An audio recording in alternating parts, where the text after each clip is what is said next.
Focus. Ideate. Innovate. Enable.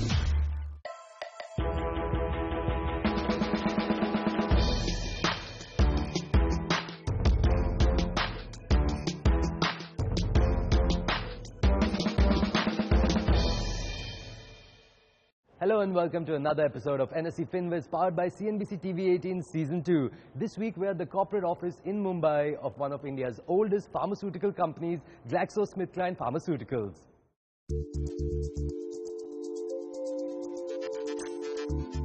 Established in the year 1924, GlaxoSmithKline Pharmaceuticals Limited is one of the oldest pharmaceuticals company in India.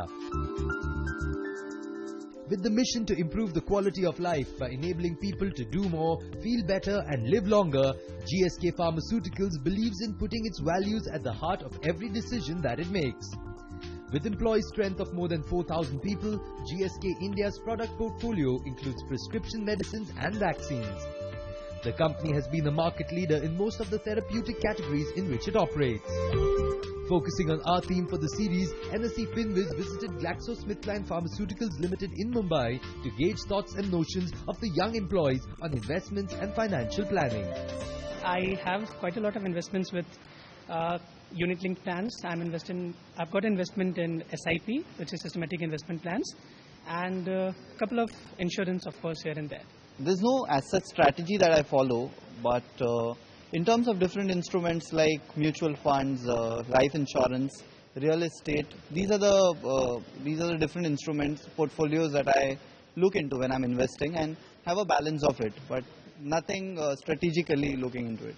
I would like to know from your experts the tenure, a good tenure for an investment. Should it be a systematic investment plan, or should it be that I invest everything at one go and wait for 15-20 years for it to mature? Also, I would like to know what investment sector should I invest in. Should it be infrastructure bonds? Should it be your growth funds? The main factor that influences my investment is my family, because I have seen how they have grown their money and I consider them to be the best source of information for me. My family and I do have some colleagues who do give me advice, but I think I need some tried and tested sources, and I'm hoping that today I'll be getting that information. Well, it's now time to meet our experts. We have Mr. Gaurav Mashruwala, who's a financial planner, and we have Gajendra Kothari, who's the CEO at Etica Wealth Management. Gentlemen, thank you so much for being here. Gajendra, first question to you. When somebody starts investing, when they start their personal finance, what are some of the very basic pitfalls that they should be aware of? What happens most of the times, we see advertisements and we try to go away with it. The basic rule of thumb is that first just define what are your goals, and don't just say what the print media or television media, what your friend says, each of you are unique and each of your situations is different from others. So you have to apply what is right for you and not what is right for general, right? So don't go with the tips, first thing to avoid. And secondly, we generally fall for, borrowed advice. We have a lot of friends and family members who keep coming to us and, says, this is a good investment, why don't you do it? Wealth is never created on borrowed advice. Always remember that. You have to put in a lot of efforts, hard work, and frankly speaking, personal finance is not a rocket science topic. If you can follow just half an hour every day or a week's time, I think you're fine. And you have to just do 3, 4, 5 simple things, and you are done. You don't have to do 20 different things, and then you can become rich. So these are some of the things. So Gaurav, he's saying, you have to do little mehnat, you have to do a little work. But why? I'm like, all right, I'll just take all my money, put it in a bank, fixed deposit. Why do I need to do all the mehnat of personal finance? The bank is there, my money is safe there. No, so you don't have to do a lot of mehnat if you don't want to become wealthy. It's a choice is yours. If you want to become wealthy, so it's like this. And if I just want a single pot of plant in my house, it's not a lot of efforts, but if I want a garden full of wealth, then obviously I have to nurture it, and that's where the entire issue comes up. So whether it's buying fixed deposit or equity or gold or real estate, it requires a lot of efforts. Nobody ever becomes wealthy by making a lot of money. Get this thing right. You only become wealthy by keeping and managing a lot of money, and both require a separate set of skills. So to make money, you have to be good in occupation, whatever that you're doing.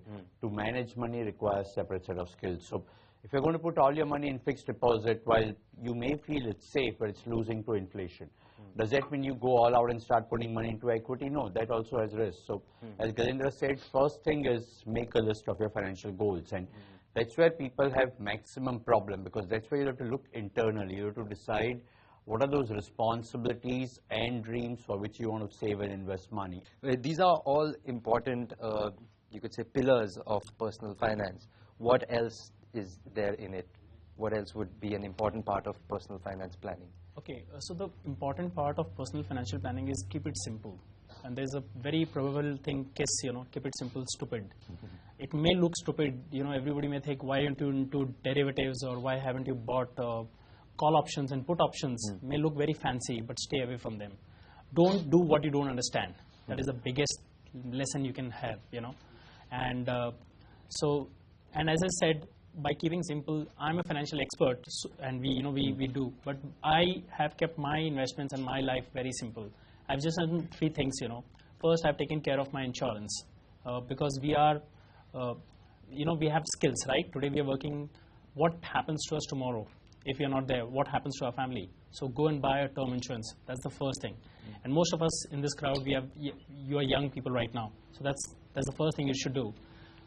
Secondly, go and have your health insurance. And why I'm telling protection before investments? Because life, death and taxes are, certain. But the timing is not certain actually. So you should do this first. When you have done these two things, then comes the investments. And you just can divide into three buckets. Very short-term investments, where you may require in 6 months' time, 1 year time. Keep it liquid as possible. There, don't go for the returns. Okay. So by liquid, you mean easily it can be returned, accessible, turned back into cash easily. Yes. Right. So either you can keep in your maybe savings account or liquid funds, and then you can think about 2 to 3 year goals, wherein you can put your money in short-term debt funds or fixed deposits, depending on the tax brackets. If you come in higher tax brackets, then fixed deposit may not be the right option for you. Fixed maturity plans from mutual funds are better alternative, which are similar like fixed deposits. And then if you have anything like 5 year plus kind of goals, that money should not be in debt, or very little money should be in debt, because in the long term, inflation is the biggest monster to our savings. Gaurav, let's come back to the basic roots. Okay, there is something called equities, which is shares, and a vehicle to invest in equities, which is mutual funds. People are very confused about that often. And the other thing is, now recently, like the Nifty's hit all times high, and everybody's like, yes boss, this is the time, abhi paisa dalo market mein. But that's not how it's supposed to be done. What's your piece of advice on this situation? So here, first a clarification on what a mutual fund is, because I think even before we started, somebody said they want to understand mutual funds. So let me give you a completely different analogy. Say if you want to go from here to Pune, and there are a couple of options. One is we can drive on our own, or we can take a chauffeur-driven car, or we can probably go in a train or a bus. Now, if we decide to drive on our own, it's like doing directly. You decide the time when you want to start. The clutch, accelerator, brake, gears, steering wheel is in your control. You decide when you want to stop and you reach. That's like going and purchasing equity directly. You decide which stocks, you decide the portfolio, decide the allocation within those, each of the companies. You decide when you want to move out. So if you don't know driving, don't do that.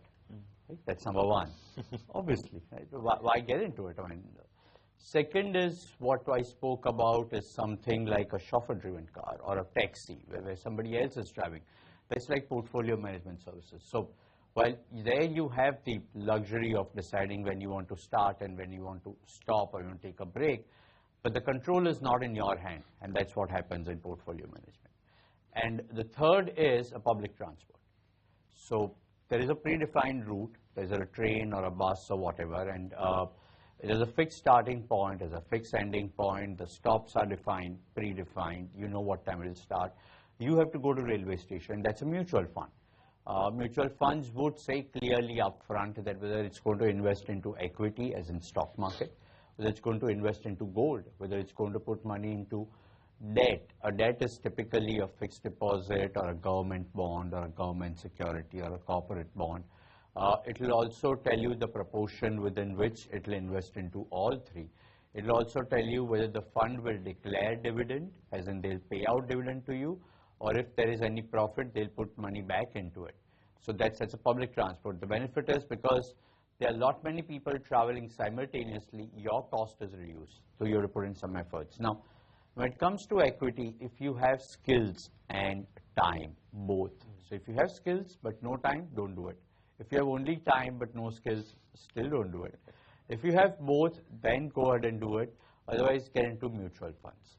Well, on that note, it's time for a very short break, but don't go anywhere. We'll be right back after this break.